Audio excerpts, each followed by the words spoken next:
okotisa babulami na etelo bwayo ya esantu mpe olakisa lolenge ya kosanjolaka ntango nyonso kombo na Yesu mokonzi. Soki mosi anetolaka masiya na elilingi mpe na lolenge ya nyoka ya ebende kuna na esobe, ekomi ntango ya kosanjola masiya na polele mpe kotanga kombo na Yesu oyo ezali likolo bakombo nyonso. Nzambe andima kokabola bokonzi bwa ye na biso baye tozalaki na se ya bowumbu ya Satana mpe akomisa biso basantu na ntina kokokana na ye mosantu azali. Kombo bipa etangamaka bikomba bazwaka bana. Haleluya. Kombo elongola biso na bowumbu ya Satana. Kombo na Yesu. Kombo yo epesamela mokili na ntina ete lobiko etangama na mokili epai ya bato. Yesu Masiya, tika na sanjola kombo na yo. Kombo epesamela mokili na ntina ete lobiko etangama na mokili epai wapi butu nkolela mpe mikakatano ekomama na mitema ya bato. Kombo elatisa mokili lamba ya sika oyo moto moko te akoki kolongola yango. Kombo yo ekamuna misala ya Satana lokola mosali mafuta akamunaka mbila mpona kobimisa mafuta. Kombo yo ememaka bomoi epai kufa elobama. Kombo yo ememaka lobiko epai bokono ewumela ntango molai. Kombo yo epesaka biyano epai wapi mituna esukisa maelemi ya bato ose. Kombo ebikisaka bokono oyo esukisa maele ya minganga. Kombo ebimisa maele ya bato liboma na ntina kotalisa ete moboko ya boyebi eza nde yo Yesu Kristo ya Nazareti. Kombo etanisaka tongo na mitema ya baye bawumela na butu ya mikakatano. Kombo emema lipamboli epai wapi mobondo elobama. Haleluya. Kombo etiaka makele makasi na matoi ya baye bateka bomoi na ntina ya mbongo mpe na ntina bisengo ya mokili. Kombo na Yesu Kristo. Kombo basantu akala basakola.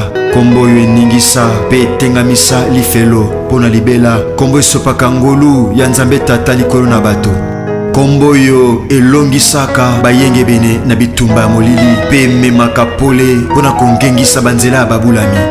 Kombo yo ebimisaka na libulu ya mikakatano mpe ya kolela. Kombo ekausaka pinzoli na miso ya baye bazolela.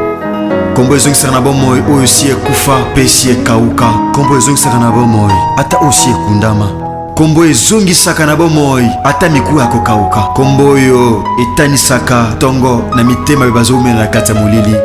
Kombo ezali kona bakombo nyonso. Kombo etangamaka ntango nyonso solo. Kombo ekomaka elonga na mitema ya babulami.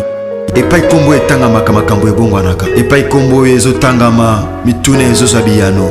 Epai kombo etangamaka. Haleluya. Oyo ezalaki pasi ekomaka pete. Epai kombo etangamaka. Haleluya. Epai makambo emonanaki pasi mituna emonana pasi epai na bato mayele. Kombo na Yesu Masiya ekomisa yango pete.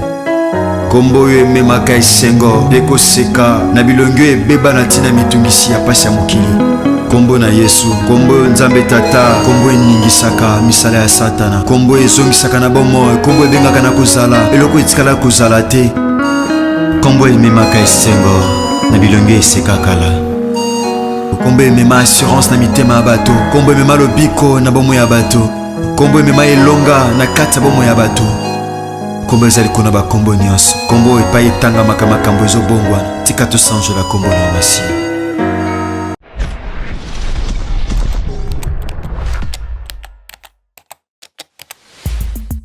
Abonnez-vous massivement et surtout n'oubliez pas de décrocher la cloche de notification pour ne rater aucun de nos programmes.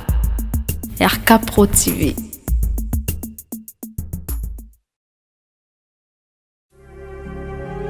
Au commencement, était la parole, et la parole, Christ.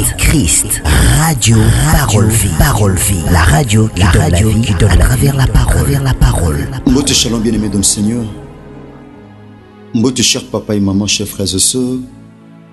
Bande Kobalandi Radio Parole Vie.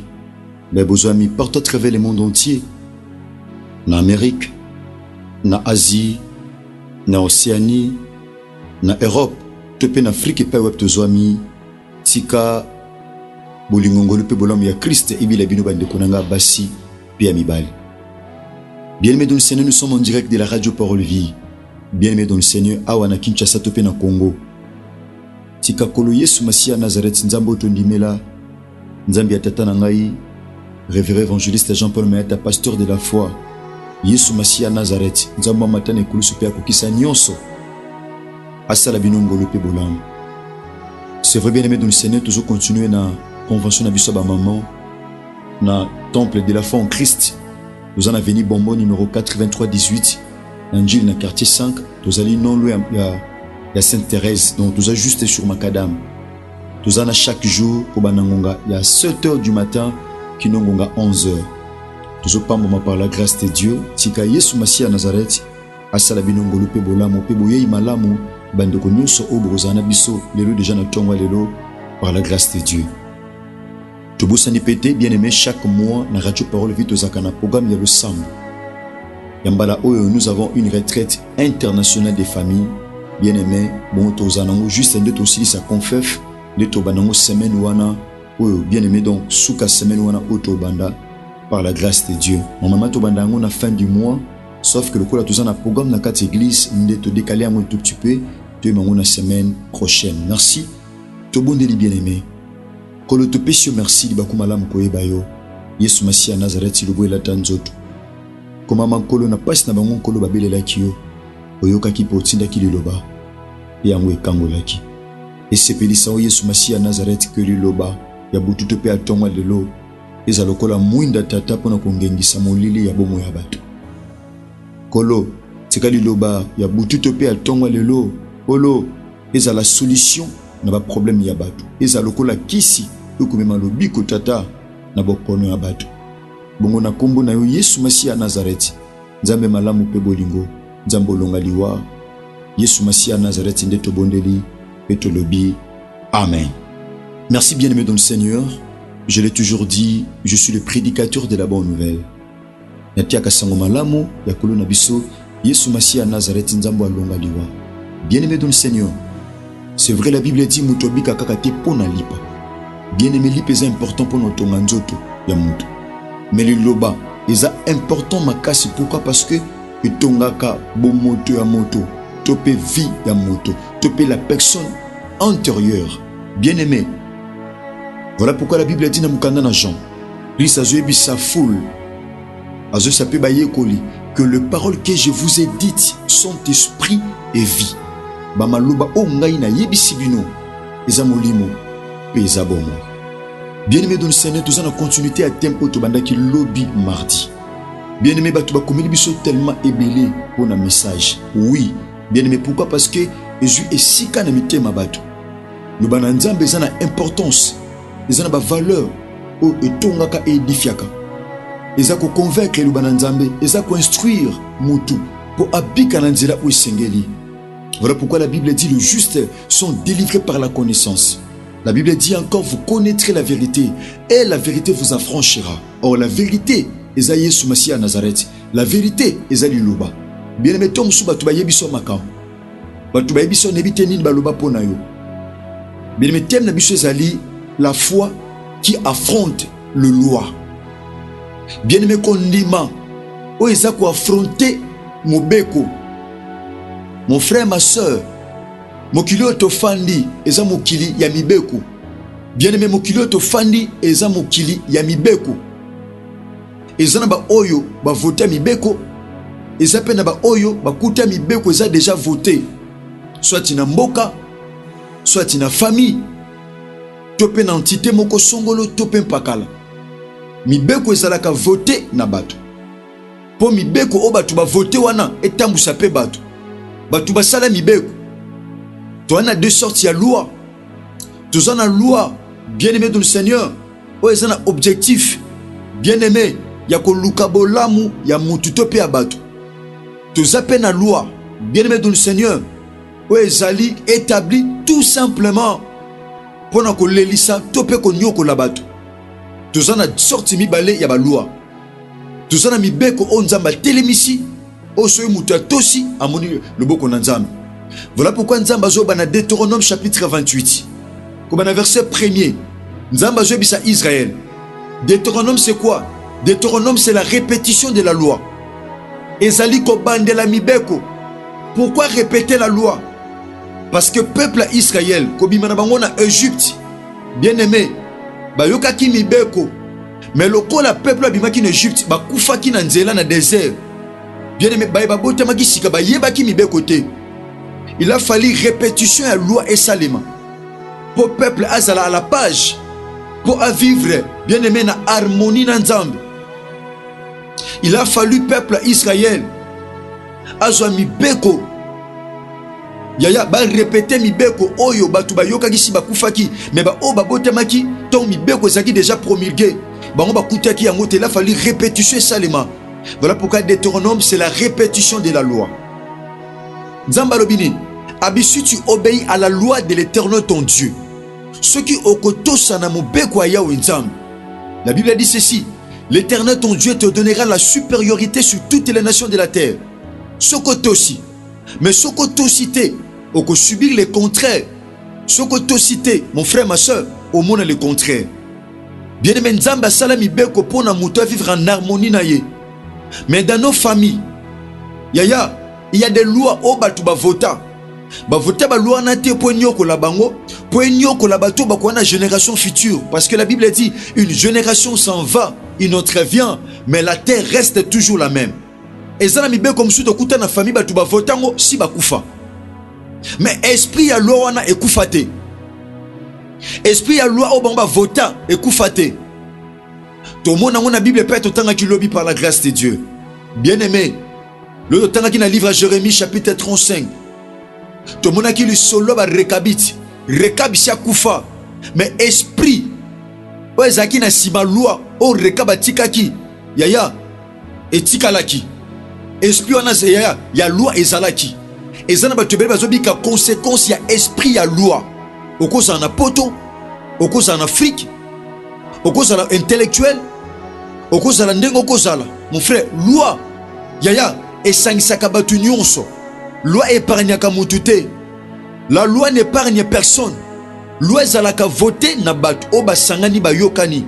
To tambula boy, to zongisa boy, to kende boy. Mais thème de biso ezali la foi qui affronte la loi. Comment est-ce que la foi peut-elle affronter la loi? C'est une question. Okoki pe komituna mituna ndenge nini kondima nanga ekoki ko affronter loi.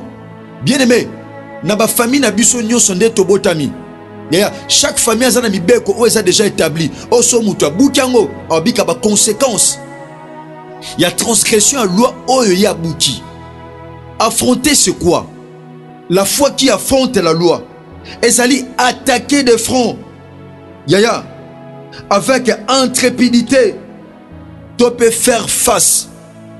Donc on dit ma banga ka mibeko te. Na famille mibeko eza mais moi la foi que j'ai. Écoutez le mapona et affronter mibeko. O bachana kata famille. Bien aimé, trobeka ngolobi makome lobi. Ya mutoza moumbu ya eloko o elongiye. Ceux qui ba loi famille longiye otika la moumbu nango. Ezana batobela bala. Yaya Mazamo Wumba Rosanga Bana, pourquoi? Parce que la famille, Mibeko est déjà établi. Et ça n'a pas belé. Yaya, mon frère, ma soeur, autant que ça a diplôme. Mais Mibeko a famille Kangiyo et Kosalate. C'est quoi la loi? Mon frère, ma soeur, cher bien-aimé de le Seigneur. La loi est un ensemble de règles ou des normes qui sont éditées par une autorité légitime. Et ça dit ensemble. Il y a des règles makambo ba bongisi ba batu balanda. Bien aimé, oye komami na autorité oaza légitime, autorité o andimami. Oaza illégitime te mais oaza légitime. Endimami. Bien oye ça ko comporter. Yaya ba valeur moko songolo kati nango po epesa batu nzela ba se conformer na yango. Po epesa batu nzela, mon frère ma soeur, ba se conformer na loi wana. C'est quoi encore la loi? C'est quoi la loi, bien aimé? Tu veux quoi affronter?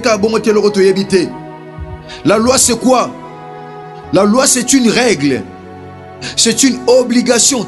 Ce sont les obligations écrites, prescrites ou tacites auxquelles les personnes se doivent de se conformer. Et ça, c'est une règle.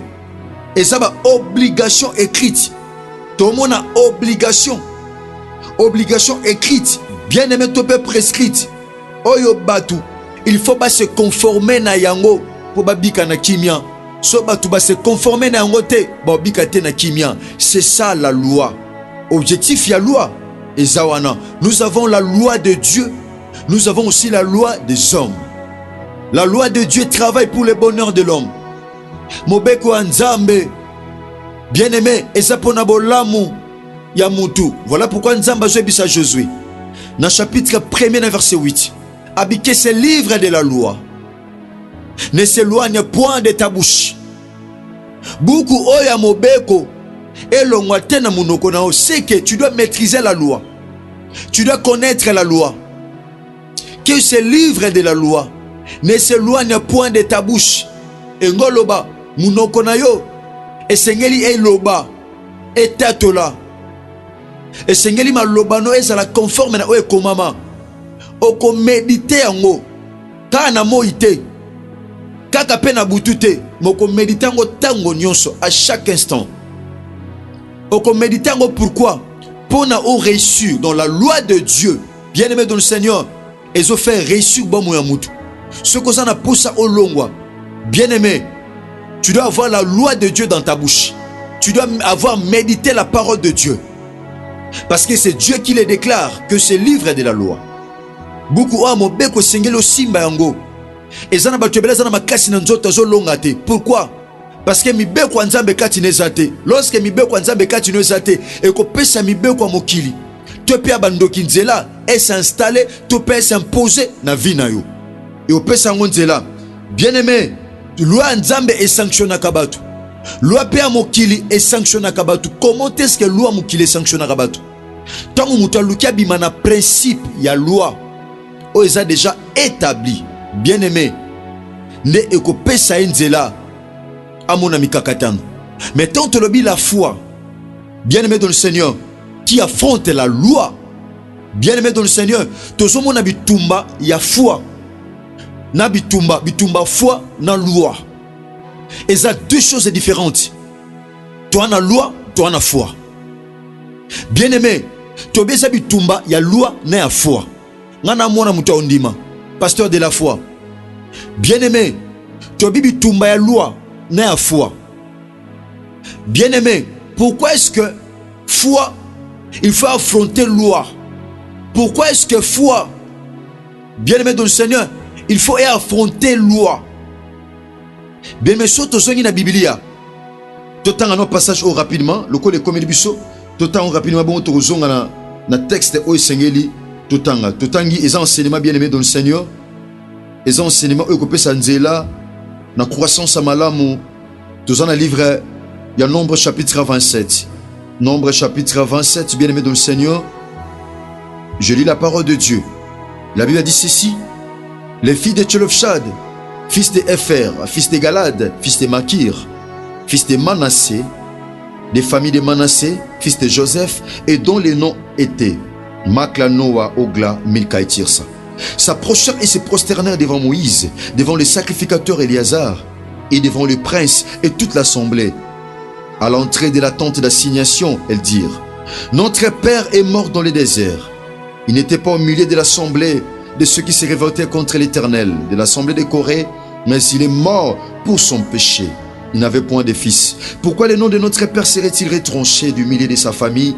Parce qu'il n'avait point de fils. Donne-nous une possession parmi les frères de notre père. Moïse porta la cause devant l'Éternel, et l'Éternel dit à Moïse: Les filles de Tchelofchad ont raison. Bien-aimé, solo totangi oebiongo malam. Toteatango anakatsa radio parole vie. Bien-aimé, il y avait une loi.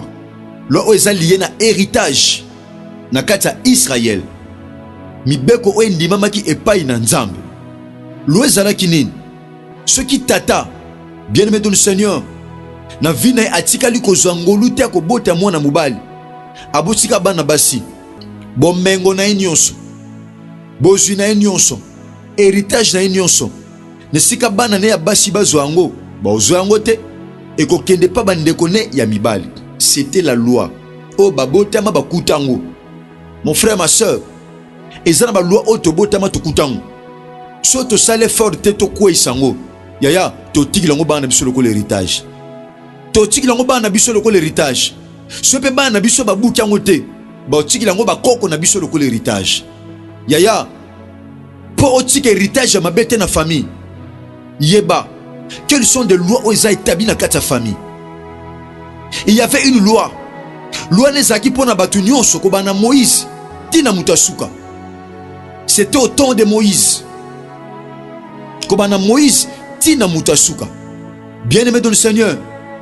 Et peut-être autant dans Nombre chapitre 27. Bien-aimé batel sibiso.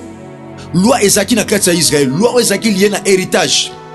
Ezalaki ndengwana muto longolangwa sate. Batu bazo kufa. Ba otika ba héritage. Bana bango basi ba ozwate eki baba na mibali. Il y avait une génération où ebotamaki.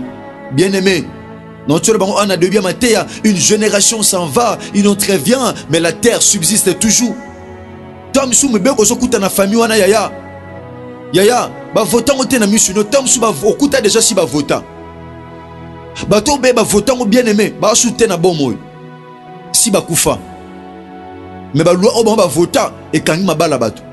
Et kangi ba voyage bato, et kangi misala bato, et kangi sengwa bato, et kangi mabota bato, et kangi ba dossier bato, et kangi ba chance bato, et kangi kimia bato. Pourquoi? Parce qu'il y a eu des gens qui ont voté des lois bien-aimés. Ouais, ceux qui sont dans la contre et à progrès, topé sengwa bato. Bien-aimé, il y avait une loi. Bien-aimé, dans ta famille il y a des lois. Nabamboko to fandi ba loueza, nabakarité to fandi ba loueza. Mon frère, ma soeur, tant que na famille na yo oloba biso na famille ba louezate, bon na famille balela. Mon frère, famille balela wana, moi si na obala, ba na ba loi. Ma soeur, famille balela mobali no wana, ba na ba loi. Ya pour nous affronter loi na malam, tu dois avoir la foi. Pas n'importe quelle foi, foi ou affrontaka. Foi ni ne koki ko affronter loi. Quel genre ya foi? Bien-aimé dans le Seigneur. Yango ba disciple ba senge pa na maître ba bi Seigneur, augmentez-nous la foi. Tokoma na niveau à foi et quoi affronter au bachela biso lokola ba loi. Bien-aimé, bacha ba loi na kati ba famille. Nous devons avoir la foi, bien-aimé, une foi ferme pour que nous puissions affronter toutes les lois de nos familles. Merci cher bien-aimé dans le Seigneur, cher papa et maman, chers frères et sœurs, chers bien-aimés dans le Seigneur. Merci pour l'attention particulière pour accorder kingai na mwango ngamuki o bien-aimé dans le Seigneur na kati ya matia na bisa radio parole vie. Tika bolingo le pe bolam ya Christ bilabino. Bien-aimés dans le Seigneur, semaine prochaine, nous avons une grande activité. Bien-aimés, Oezali, retraite internationale des familles, chaque mois. Merci na Kulutu David Poutou. David Poutou télévision. Bien-aimés dans le Seigneur, partagez ma thé à Oyo. Partout à travers le monde, amis na connaissance na partager ango. Merci na chiffre 9 télévision et le monde Bogo Sanderson Matufengele. Merci na RK Pro TV. Merci mon frère. Merci pour nos chaînes, nos partenaires. Bien-aimé na musika, tom subozo amatea parole vie bocha mon chaîne abino kola kansabino. Donc aux anaposo na biso na TikTok, so beti radio parole vie aux anabiso na TikTok, bien-aimé, ou na matea calmement na TikTok aux anabiso. Merci l'ingénieur Chris Kundenge Nok DG. Merci ingénieur Chris. Bien-aimé zo matea au partager ango. Partageons na ba ami na ba connaissance pour nous sauver ma bota mususu. Nous contactez Ali plus 43 89 75 70 917. Merci, que Jésus-Christ de Nazareth vous bénisse.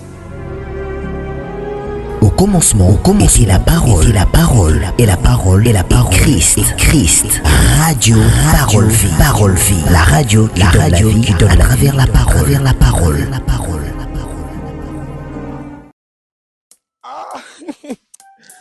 Zambe nasali mokili onini na kimi kichasa makamu nazongi suna mboko yo biloko ekei bakoli ekei ngai bakoli na ngai bakosi mais kamli bozolela mona nzela nga makamu na makamu bana poto basungi nga bakabeli nga babiloko ndenge na ndenge akisaki biso kuna agence yango ezalaka agence te lupango ya bato omoni na France mobimba Europe oyo surtout na Île-de-France agence ezakaka moko FB International.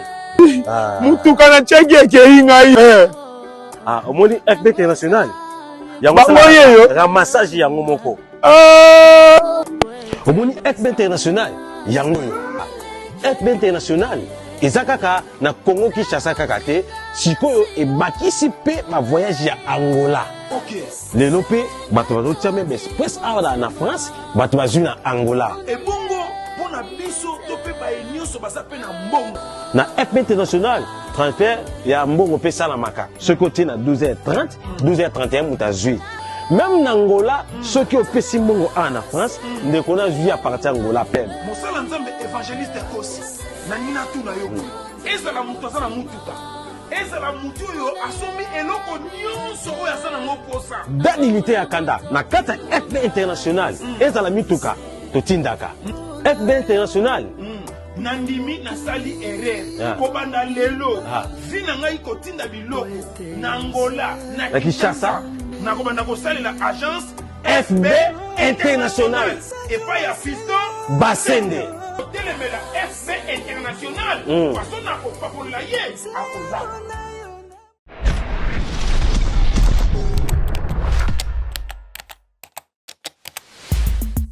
Abonnez-vous massivement et surtout n'oubliez pas de décrocher la cloche de notification pour ne rater aucun de nos programmes. RK Pro TV.